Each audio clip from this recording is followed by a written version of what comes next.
On today's episode of the Halloween 365 podcast, we dig up our VCRs and overnight some blank tapes as we dive into the mind of Katie Video. It's coming. Leave me alone. He doesn't believe us.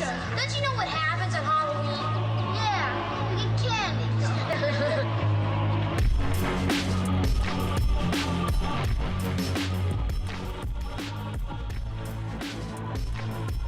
Welcome back to the Halloween 365 podcast.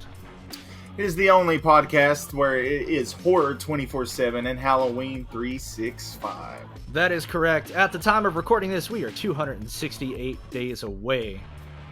265 once this episode actually launches from everybody feasting upon their favorite holiday, Halloween. Yeah? No? Woo! Yeah. No? Yeah, there it is. There. Each day I'm a little more excited. Every day we're inching closer and closer. So, first of all, how's everybody doing today? I'm great. It's a very fine Sunday here over in the VA. I don't know about where. It's a little, it's heating up over here in Arizona. It's not like hell yet, but we're getting there. What about you, Katie? How's the weather for you? It's perfect. It is perfect for us. Yeah, it's close to like 70 something right now. Oh, Sun, man.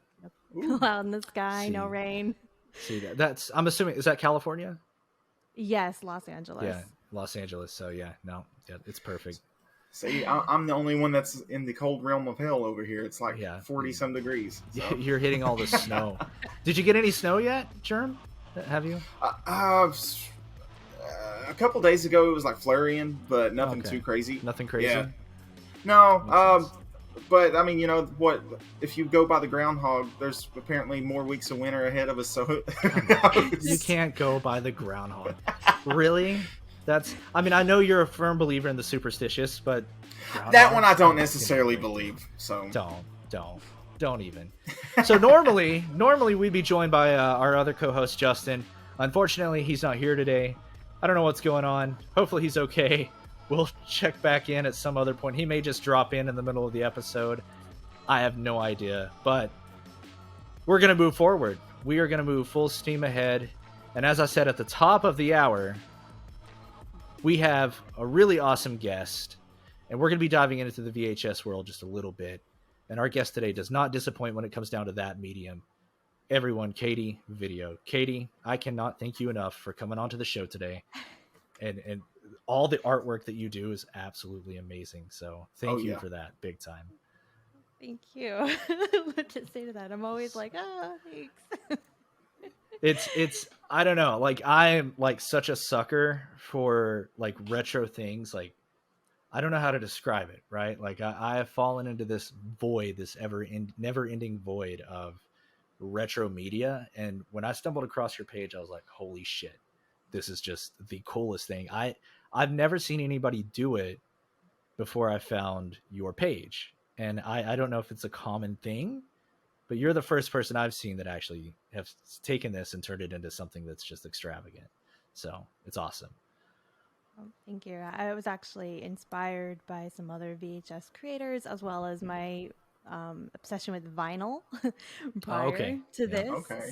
So it's not necessarily new, but I did try to put a new spin on it, since I know a lot of creators, they like to do very vintage, rundown looking VHS, and I'm like, I love Suncoast Video.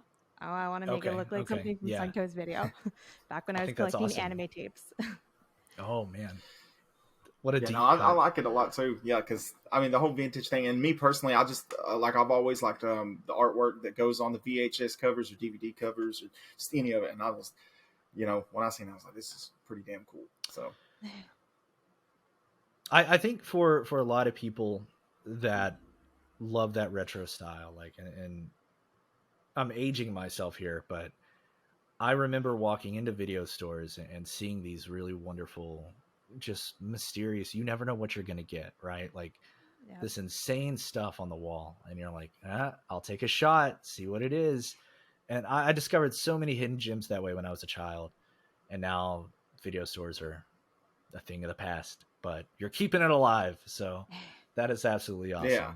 So you kind of answered my first question, and that question was going to be basically, what was your venture into this world? Like, what was the catalyst? Like, what kickstarted this for you?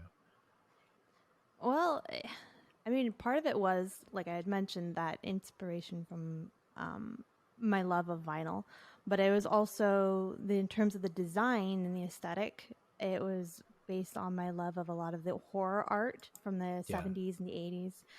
Nice. And I wanted to have that sort of like paintish sort of effect. When I originally started, I was doing more of like photographs and sort of just like small tweaks here and there. But then I decided I wanted something that was more my own, and also put in color because I love the use of color. I love like Giallo and Dario Argento and the way that he has all of that color in the films that he makes. And so I wanted that represented it in the covers as well. Well, you did an awesome job with that. That's one of the things that I find most fascinating is you've got this. I don't know what the best way to call it. It's like a neon pop almost, Mm-hmm. right? Like to everything, and it's just such a cool hue. And there are some things like we were talking about your Twilight covers, right? Yeah. And I Yeah. I'll be the first to admit I'm not the biggest Twilight fan, but if Yeah. I would have seen that video, if I would have seen that case in a store, bro, I would have been so sold. I would have been like, oh, that's Yeah. like the next Near Dark, right? Like that's the first thing that my mind would have gravitated to. So I think that's awesome. That is really cool. It's definitely what I was going for. So one of the things that I loved about going into a video store was sometimes the covers were a little bit misleading. And I know Oh that yeah, some yeah. people, when they saw the Twilight covers, were like, I don't like this because it's misleading. It's like, that's the whole reason I did it. I Because love it. I think that's it. that was one of Yeah. the joys, is being like, I don't know what this is. It looks good. You get it home, you watch it, and it's horrible. Something else. Like I'm not hating on anyone out there that likes Twilight because I'm, like I said, I've never given it a shot, so I can't judge it. But I have heard that it's not as bad as some people make it out to be. So I don't know. Hold on. Let me tell you real quick. Okay. So, I'm with Chad as far as like I even tried to read one of the books, and I'm a huge vampire fan, and I just did not like this take on it. Again, to each their own. But I feel like if they had as cool of a cover as what you presented, I would have been pissed off taking that home after I watched it. I would have been like, "What did you do? I wasted my money." Like, like, what is this movie? Oh no, it's absolutely awesome. So is there like what's the workflow like? Because you do all your own designs, correct? Like you craft it. What's the workflow for something like that? So first, I usually get inspiration from other covers, or I get inspiration from looking at different stills within the films themselves. Mm-hmm. And then I determine which characters I want to have on the cover. And I'll sometimes even go through like Shutterstock and sort of pick out different imagery because I want to make things a little bit different. Sometimes I want to incorporate imagery that's not even within the film, like I did with Twilight, right? That's like Yeah. wanted more. I wanted blood. I wanted a lot of blood. Because I'm like looking at this. I'm like, I don't remember ever seeing anything about this. It's like fucking wild. Yeah. Love it. Which, by the way, I actually do like Twilight, but I don't recommend it to people who are okay. So let me ask you this. So if I were if I were to start watching Twilight, right, what would you recommend me doing going in with an open mind? Like how would you, like, what would you describe this as, this journey? I would go in with the expectation of having a very emotionally abusive vampire boyfriend. Damn. And Okay. seeing things that you really never wanted to see, that were a little bit pedophilic near the end. Oh shit. Okay. See, wait a minute. So wait, I think I know what you're talking about. I think I think I know a little bit. The wolf, right? Like Jacob, correct? Yeah, Jacob. My God, what is... Yeah. And then also expect to see a lot of Mormon imagery. Mormon imagery? Yeah. That's not what I expected at all. Yeah. Mormon imagery. Like Yeah, so hold up. Hold up. I'm sorry, Trim. I'm trying to like depict Mormon imagery, and the only thing that my mind gravitates towards is the Mormon underwear. Please tell me you guys have heard of that. But anyway, no. I digress. Yeah. Look it up, or don't, I don't know. Ugh. Yeah. If you're feeling adventurous. That's one way to put it. Yeah, that's. I don't know about that, but. So have you? I'm sorry, Jerm. Did you have a question? I didn't mean to. Oh well, I was just gonna say, as far as like when you brought up the whole pedophilic thing to Twilight, back on the pedophile. I'm not trying to go that route, but Christ. I guess so. In a sense, they do kind of try to like from a different aspect, I guess. Like because if you look at vampires in general, they really don't, to an extent, care about that kind of line, I guess. Yeah, so it's just a different take, and it's not that I necessarily it's not that I hate Twilight. I just didn't. I'm more of a Lost Boys and that kind of vampire person. So it threw me off, but I did like the way that you have to kill them and how they died. That was clever. Yeah. So and it's like full severed head, right? Yeah. Is that it? Yeah. Yeah. And like I think like don't they like turn glass like or they something? do, yeah. They turn very glass like and sort of shatter into a lot of pieces. Yeah. Yeah. Cool. Yeah. Okay. It's a different take. Forgive and they me, glitter. Everybody. Oh, see, that's that's where this is the body of a killer. Yeah. Yeah. Yep. That's. Oh my god. So anyway, have you considered ever branching out into like the independent film scene, like so I'm sure you've probably been asked like to design covers for independent features or things like that. Yeah, so I'm definitely interested in it. The reason that I haven't done quite as much is I like to have a little bit of a balance, because I know that in order for these independent films to get the attention that I feel that they deserve, I myself also need to make sure that I'm constantly getting the attention from people that might like certain collections, or like, for example, the Halloween franchise. They might love the well, I don't want to say now Scream, but they might have like certain franchises that they really, really enjoy. And so getting those eyeballs, I think, was beneficial in being able to get the eyeballs for the independent and smaller films that I really want to get the attention. And also the thing with making things for independent films is that I know that there's not going to be as high of a demand. So there's kind of that need of being able to have a balance between the filmmaker and myself, so that I can actually afford to do it, because it's not necessarily cheap to get all of the sleeves made and to source all of the tapes.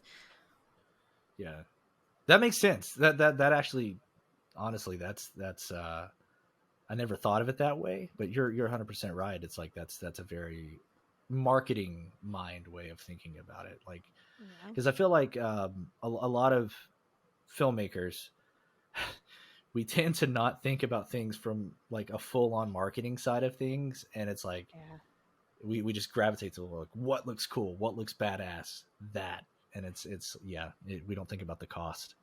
That's why studios hate people.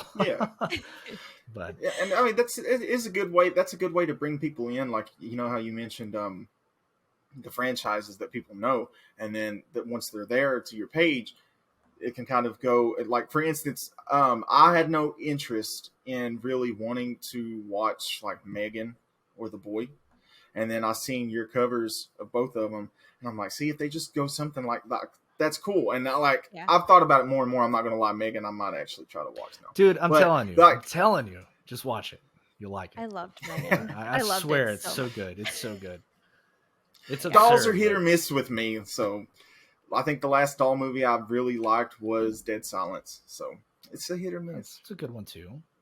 I like doll movies, so I guess I'm biased. I love the Chucky series. So. Yeah. And I even liked Annabelle, despite some of the issues that I had with it. But I think part of it is because I like the actual real Annabelle, the Raggedy Ann. Yeah. Oh, you would love our episode on the Warrens. Yeah, or maybe not. You learn a lot. You learn a lot of things I don't think I ever really wanted to know. No. So yeah, no, I'm a fan of Blumhouse just in general. Like a lot of their movies that they put out, I think I gotta watch. You know, like people gave me so much shit for watching *Malignant*, and I'm like, it's one of my favorite movies that came out. Like, what was that, 2020? I don't remember at this point. It's been about a year or two now, something of that nature. So it's a great film. I don't care what I've still yet to. I've got a lot to catch up on, so that's another one on my list. So do you have like out of your collection, because I definitely have an answer for myself, but do you have a favorite piece that you've worked on, or do you have like a favorite piece that somebody else has created, like out of all of the artwork? So for the works that I've created, so I had to take it down, but I really liked the Star Trek one that I did. Because I'm a huge Trekkie. I love Star Trek a lot. And when I saw the J.J. Abrams film, I was like, this is a lot like Star Wars. I'm coming in here expecting Star Trek, and I'm just like, what's going on here? It's like, this is Star Wars. Yeah. I was gonna ask you, like, what do you think of the Kelvin timeline? I don't know. I'm glad that it's a different timeline. I'm just gonna put it that way, because if it was like this is the same timeline, I would have been like, no, you're not rewriting my timeline. It goes a certain way. I have my dates and everything, and do not mess this up for me. So the fact that he separated it out, I am like, thank goodness he did. So I can just be like, there's the Calvin timeline. Okay, that's great. I don't care for it. And then I have this over here. It's weird, you know, like I don't mind JJ's, well, the first two. I like the first two. That third one, I don't know, you know, I wanted the Enterprise surf, so. Yeah, I mean, everybody was talking about how the third one is the most like Star Trek. And when I watched it, I was like, I don't see it. But then again, maybe it's because I'm so interested in like Voyager and Next Generation and the original series, and it's just there's a certain feel to it that I just didn't think came across in that third film. Well, Simon Pegg, I think, did some of the writing on the third film, and we all know that he's a big Trekkie guy. You know, so that may be where I think a lot of people get that. I don't know, that vibe from, but I could be wrong. I don't know. I liked it for the most part. For what it's worth, I guess I'll see the next one, if they're even making a next one. I don't know. It seems like it's in limbo, right? Like, who knows? Oh man, I've only seen the first two, so I haven't finished it so far. So you may just want to stop there. Yeah. Just after hearing this, you just stop there, man. Oh. I mean, I know what I did afterwards. I was just like, okay, I am going to just binge watch Next Generation now and get this out of my system. There's nothing wrong with that. There's absolutely nothing wrong with that. Like, I have some very fond memories with Next Generation from when I was like probably like 13. So it was good. It was good. I used to collect all the Next Generation figures. Now I'm really aging myself, but I had so many of those figures, and I also had a lot of the tricorders and stuff. And so I always wanted to dress up as both Deanna Troi and Beverly Crusher, and just walk around and pretend like I was I was part of the crew. See, everybody tells me that I look like Will Wheaton, so I'll take it. Everybody tells me that, dude. I know, but I don't know. I'm gonna have to meet him, and we're gonna have to fight to the death. Yeah, just get a side by side photo with him. Just get a side by side, yeah. Oh man. I'll say out of your artwork that I've seen, I think there's three that really really piqued my interest that I really like. The Power Rangers. I like that one a lot. But I'm also I don't know if I could say I'm a big Power Rangers person, but it was a big part of my childhood. Same here. Yeah, but that one, the Season of the Witch, the Halloween Season of the Witch, I really like that, and I think that alone, if it would have had a cover like that, it maybe would have not have got the hate that it did. Yeah. But and also movie, if people, man. yeah, I know we've talked about it 1,000 times. That movie deserves so much better. I know. But I think my favorite, and it surprised me because it's so simple, was Sinister. It's so simple the way it is. It's just Ethan Hawke with the bat, and you see the noose and the girl doing shh, and it's just so simple. But I think even just seeing that alone, like if I was to walk into what we had back in the day, was a Showtime video, and if I were to walk into Showtime and see that, I would have been like to ask my mom, "Hey, can we get this? Like, yeah, can we get the Ethan Hawke movie? It. We need the Ethan Hawke movie. So my favorite, and this is like, because I have this vendetta against Target or whoever it is that's creating this. I love Stranger Things, right? To no fucking end. It's so good. It's probably my favorite show that's ever existed, to be honest with you. But I'm really peeved at the fact that seasons 1 and 2 are the only 2 physical seasons that you can find.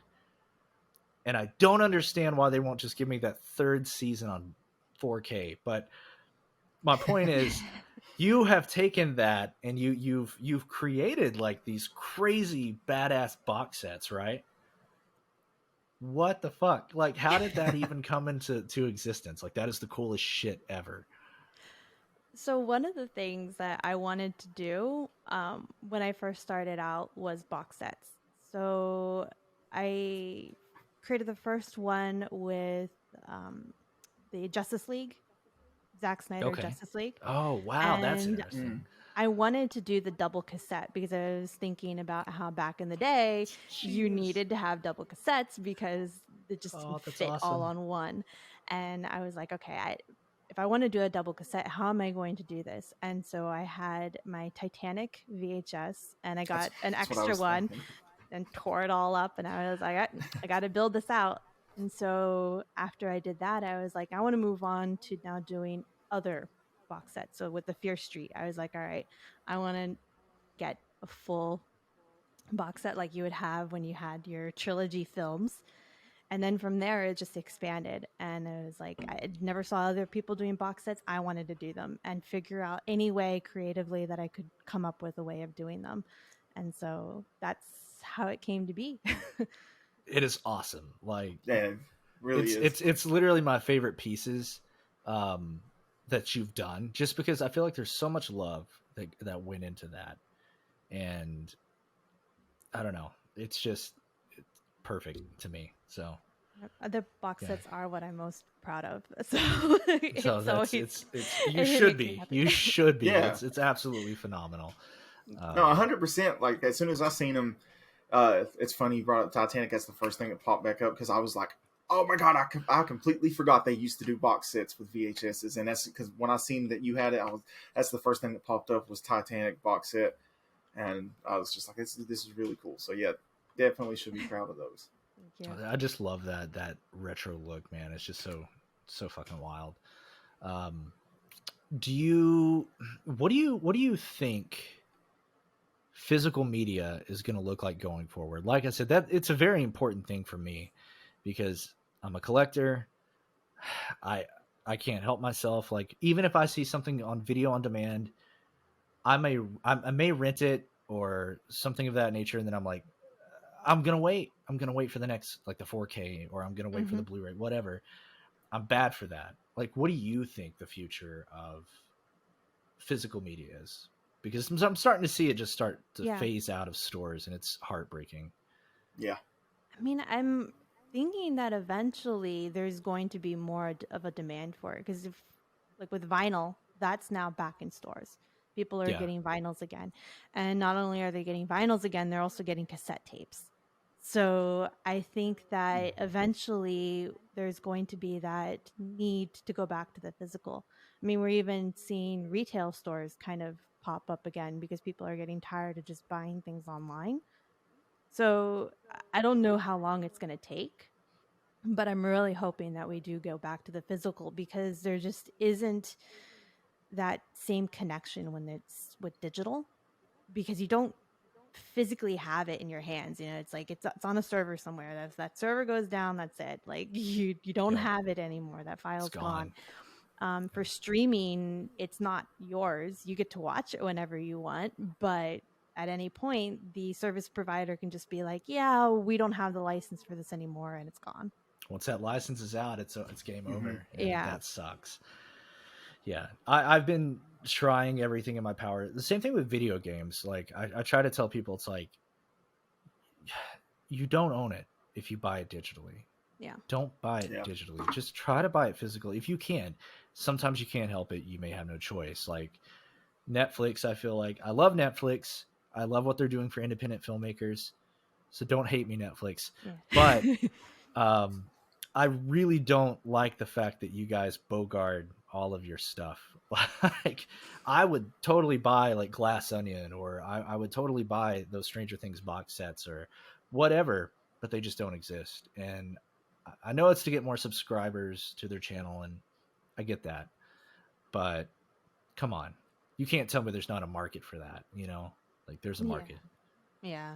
And I mean, you're still going to make at least a little bit of a profit, because at the most, if somebody is just subscribing because they want to watch in a series, they're just going to subscribe, watch the series, or use the free trial if there's a free trial that they get. And then afterwards be like, oh, I saw what I needed to see, and cancel. Moving on. I did it with cancel. Mandalorian, guys. I I just got the free trial for Mandalorian. Bam, just plowed through it, and I was done. That's it. Yeah. Now, I'm a firm believer that if you're a fan of something, that you should own the physical copy. Yeah. You know, 100%. And I'll stick by that 100%, because to me, it just means a lot more that way. And because I've got a brother who's always like, why do you still buy CDs? I know CDs have kind of fallen out, but like more people are going to vinyl now. But I don't have a record player just yet. But so he's like, why do you still buy CDs? It's like, well, because I don't have a record player just yet, so I can't get the vinyl. So this is still my way of saying, hey, I'm still a fan of these guys, and this is me supporting it. Yeah. And the CDs are still very high quality. So yeah, definitely. Plus, I'm holding it in my hand, so yeah, it's like exactly. It's an experience. It's totally an experience, which is what I think you give people as well with your VHS. It's an experience. You're shopping for it. You're holding it. You get to, you can read this back, even if it is just, you know, a couple paragraphs of information. It's just something magical about that, and I feel like that this new age has kind of depleted that and has robbed us. It's robbed a whole generation of that experience, and it's a bummer. But, yeah. And I feel like it also takes away from the art itself, because it makes it more consumable as opposed to just something that you rewatch and you appreciate, and then you glean something new from it with each viewing. If you're just streaming it, normally you just, I streamed it once, I saw it, as opposed to, oh, I'm rewatching this and seeing what I can find that's new and what new takeaways I can get from this. That's an interesting way to look at it. I've never really thought about it from the point of view of like rewatch value. Like when you own something, when I would rent a movie, you know, I would pay that $3 to $4 to rent it. You'd get it for like 2 nights, but you would watch that thing just over and over and over, and almost forced yourself to fall in love with whatever that movie was, even if you don't really like it that much, just because you spent money on it temporarily. I feel like streaming services, like you said, have completely changed that for people, because you may watch it once and then that's it. You're never going to watch it again, because you know deep down it's like, I can watch that anytime I want, but you're not. Let's be real. How many people are really going to go back and check that out? It's sad. Yeah, Very exactly. sad. And you know, not to dive back into the world of like CDs and stuff again, but you mentioned the artwork that comes along with the things of the physical copies, and that made me think of, Chad, specifically a Mudvayne CD that both of you and I seeked out, mainly because, I mean, we've been waiting for it. It's, you know, you get to hold the physical copy, and then once you open the CDs and things back like that back in the day, you get to look at the whole artwork inside, and it gives you a little bit. Yeah, it gives you more in depth, whether about the movie or the CD that you bought. It's just it's a whole different experience that I feel like you just can't get by, hey, I'm on Spotify.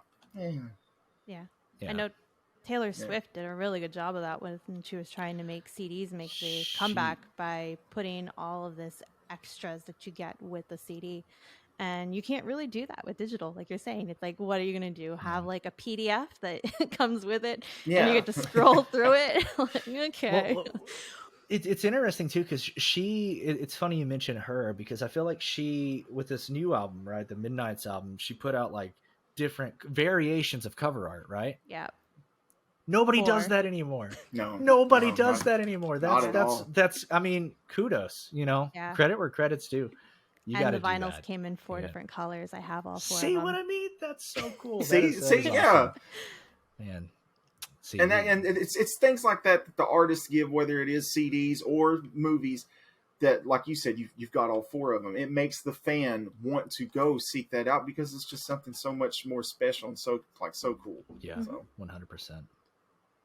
So, sorry about our tangent. We went on. I'm sorry. I can talk about this for hours, guys. I like going on tangents. Do you have like a hidden gem, like, that you haven't had a chance to convert yet? Like, this movie is like, this is the one, but I just haven't got around to it yet. Oh man, there's just so many. And then I used to have like a list that I was keeping tabs of all of the different films of cat videos, right? We're just gonna keep calling them cat videos. So. But I just never got around to them. Different colored cats, different types of cats. Not all the same. They're not all black cats. Some of them were calicos.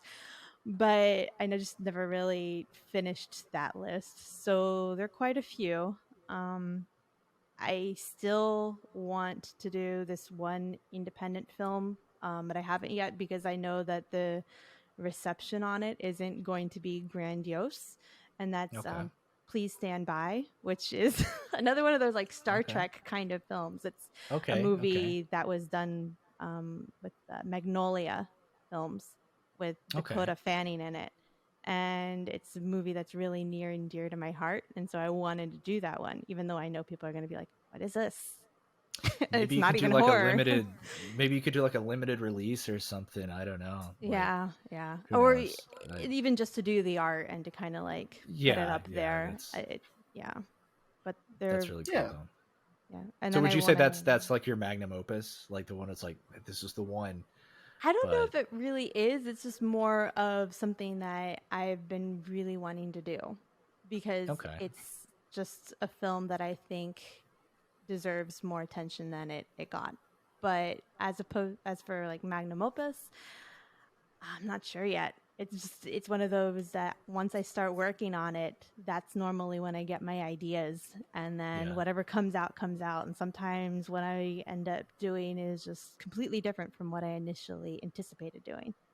Yeah, for sure. Okay, I like that. So who knows? It could be something that you just kind of go into like, oh, I'm just going to make this, and before you know it, you could like at the end of it be like, wow, this might be my favorite yet, and you didn't expect that, right? Is it kind of like that? Like, okay. Because my second favorite was the Dr. Sleep one, and I went into that just thinking, oh, I'm just gonna put this together, and then I'm like, whoa, wait, I actually really like this one. Yeah, Dr. Sleep in general, such a good movie. Oh my so god, good. like that movie, like it. Once again, tangent people, but that movie like slapped me out of left field, and I was like, what the fuck? Like I didn't expect it to be what it was, and it was so good on so many levels, and I don't know how they were able to capture that essence again, but they captured Stanley Kubrick's essence so well throughout that whole film. It was awesome. While also staying true to the vision. 100%. 100%. Well, I do want to ask, what is one movie that makes you think most about Halloween? What would you say? Like just Halloween in general, like the holiday, not the actual Halloween. Yeah, but what is the most, and why is it that makes you think of Halloween specifically? Do you have a song maybe that goes with it, or makes you think of Halloween as well, like between movies and songs? So, well, the Trick or Treat movie is the one movie that I'm always thinking about every Oh, single Halloween. I never ever even create jack-o'-lanterns because I know that if I did, I can't This is turn just them bad off. luck. So It's yeah, like, this is horrible. yeah, I avoid them. I never put them out, and just to begin with, to start with. But yeah, that's the one film that I think about each time. I mean, it's just like from the trying on the costumes to the actual trick or treating, to just how adorable he is. Sam is just like the Yeah, cutest. yeah.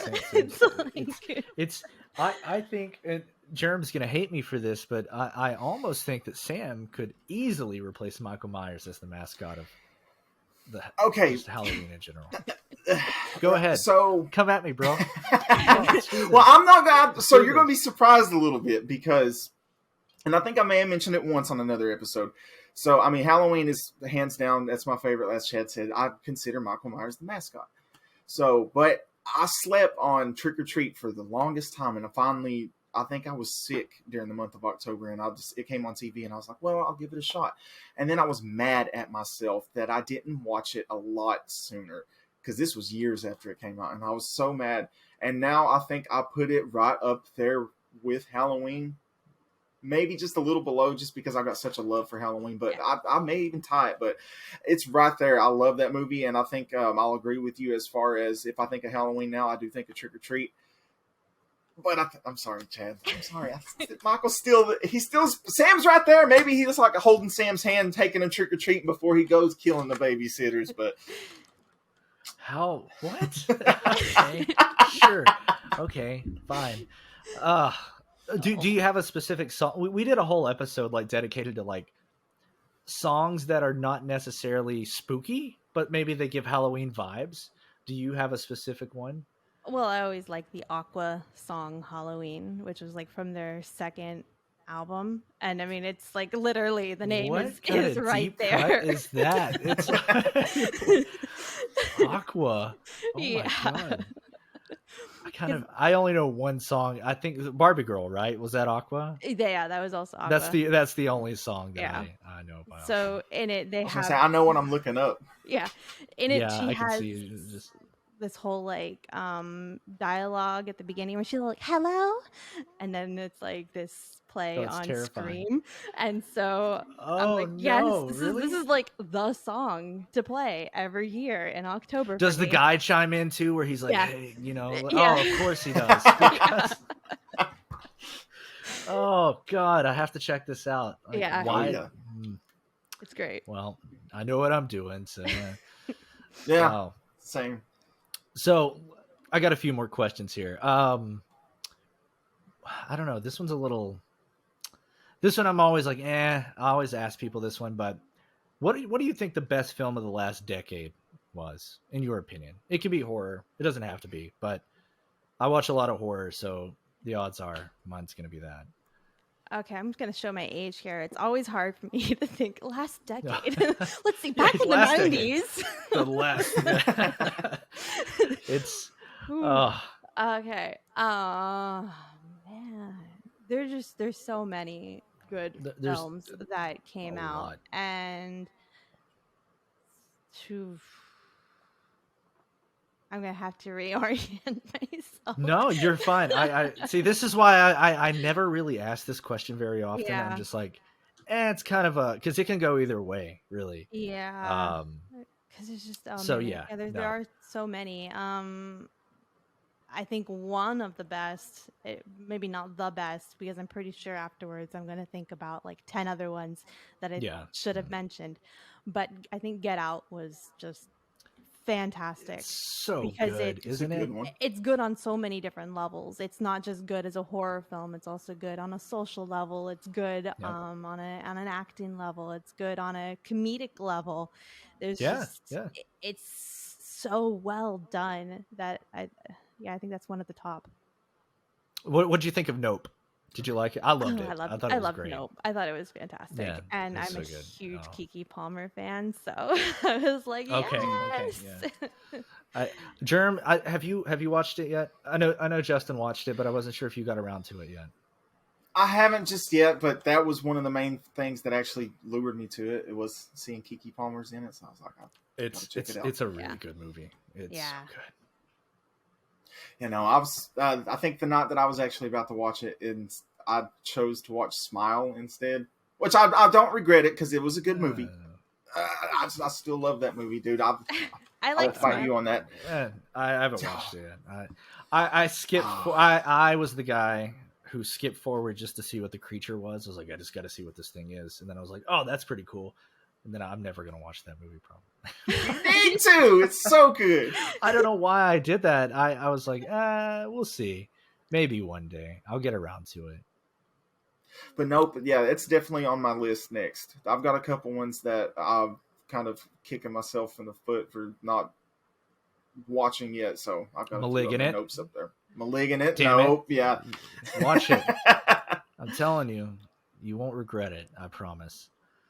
So back in October, you did an interview with Olivia Scott Welch about from Fear Street. Phenomenal actress, by the way. You asked her a big loaded question, and I'm going to flip the script, and I'm going to ask you the same question. Have you had a paranormal experience, or have you witnessed a UFO, or I guess a UAP now, as everybody's calling it? Mm-hmm. And no, people, we're not talking about balloons. So, no. So I've had several paranormal experiences. One of them I can't really discuss in public. Okay, that's fair. Yeah, it's just because I know this probably sounds silly, but I like to protect the privacy of particular ghosts, especially if they're child spirits. I'll take it. Yeah, I'll take it. So when it comes to like a child spirit, I'm like, I don't want anything happening to this child spirit. But I've had experiences with kid spirits before. Okay. And then I've also had an experience where somebody that I knew who passed away at the age of 17, afterwards was knocking on my door constantly, ringing doorbells, moving doors around. And it was one of those experiences where it's like, is this her or is it somebody else? And I'm like, it has to be her. It has to be her coming around and trying to get my attention. And I think it's just because she had a message. She needed something to be told to someone. And so I told them that message, and it was the weirdest experience. I heard this like, thank you. And that other person heard an I love you. And then no more experiences after that. No more ringing doorbells, no more like drawers being moved around. That was it. It's just a sense of closure, basically. Yeah. And I just needed to be the person to actually say it. So I said it, and then that was it. Wow. So far, you're the only person to give us an actual, like, legitimate, like, experience. Everybody else always has. It's for me, like, I want something paranormal to happen to me, but I think that the more that I go looking for it, the more it's not going to happen. Yeah. And that's okay. It's fine. I'll just take it for what it's worth. Yeah. And, I even had told Mike too. It's like, if you keep wanting it to happen, then it's not going to happen. So for me, for the longest time, I wanted things to happen and nothing ever happened. And so when I was least expecting it, when I least wanted it, when I least was thinking it could even happen, is when it happened. Mm-hmm. And then after that, I found myself being, I guess, more in tune and more open to things happening, and I just kind of let things happen, and I just also try to stay positive too, because I never really had any negative experiences. I know other people probably are like, I've had these crazy horrible things happen, and it's like, no, nothing crazy has happened to me. It's always been good, friendly spirits that have come to me, and so I just keep putting out the good vibes, because I don't want any of the negative stuff coming to me. I don't need it. Yeah, no, I think that's a good way to do it. Seek out good things, and hopefully good things happen in return. I think that's a good way to look at it. Yeah. Germ, did you have any follow-up questions there? Well, I was just going to say, not only is she the first person to really give us some good feedback as far as a paranormal experience, but she gave me goosebumps too here. And the thank you, because I've seen things, but I've never heard them. So that would be a different experience, and I'm sure it was. Like that was, that's What's your wild. take on this? May be going completely, opposite of what we just discussed. How you try to respect the living and the dead, but Ouija boards, like what do you think about that? Like, okay, so is that something you're just like, fuck no, I don't want to touch it? I have 2 Ouija boards and I never use them. I don't want to use them because I feel like every time that people have used them that I've spoken to, they say that they've just gotten negative information back. And so I think that you're just kind of potentially opening yourself up to anything by doing that. And then there's all these rules that you need to follow, and a lot of people don't follow these rules. Too many rules. Yeah, that's why I stay away. I'm like, you got to protect yourself. You have to do cleanses. You have to close out the board. And I'm just like, if there's a certain spirit that I really want to speak to, I don't need to use a Ouija board for it. I'm not going to touch the Ouija board. It's just there for, this looks cool, and it's for display purposes, and that's it. Okay, yeah. Yeah. I will vouch for that as far as the negative. It's there's no point in it. It's just negative. I no longer mess with them. You shouldn't either. Just don't. Just don't. Just don't. I do though, and I feel like this is something I'll bring up a lot because I'm a big Steve King person. So I have to ask you, as far as a Stephen King movie or book in general, what would you consider your favorite? And I may have overlooked it if you have already done it, but if you haven't, as far as a VHS cover, which one of those would you like to do? Or if, like I said, I may have overlooked if you have done one, and I apologize. There's so many good ones that I don't even know. Oh man. I think The Shining probably remains my favorite.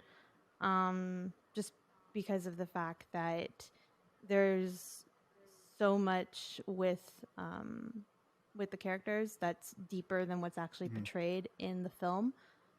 But I also really enjoyed the Gerald's Game, which and I think it's because of the fact that being trapped like that is probably one of the most horrific, realistically nightmarish things that could happen. It's like creepy clown chasing you around. It's like, not possible. I don't know. But the potential of being locked up somewhere, that can happen. Yeah, that puts fear to a whole new level. I'll agree with you on that. That's pretty scary. Either that or Misery, man. Misery is just right up there too, because just nope. Yeah, nope. That's all you can say about that. Well, Katie, it's been awesome having you on the show. Where can all these fine folk find you at? So I am available on Katie Video at KADI Video for Instagram. The same for TikTok, though there's not really much there on TikTok yet. And then it's katievideo.com for the website. Awesome. You also do a podcast, correct? Like I do, yes. I have a podcast that's also on Spotify, the Katie Video Podcast. Awesome. Well, Katie, we'd love to have you back on the show sometime in the future to talk about whatever you want. VHS anytime. Art, movies, horror. We loved having you on here. This has been awesome. Yeah. And as always, people, keep it spooky out there.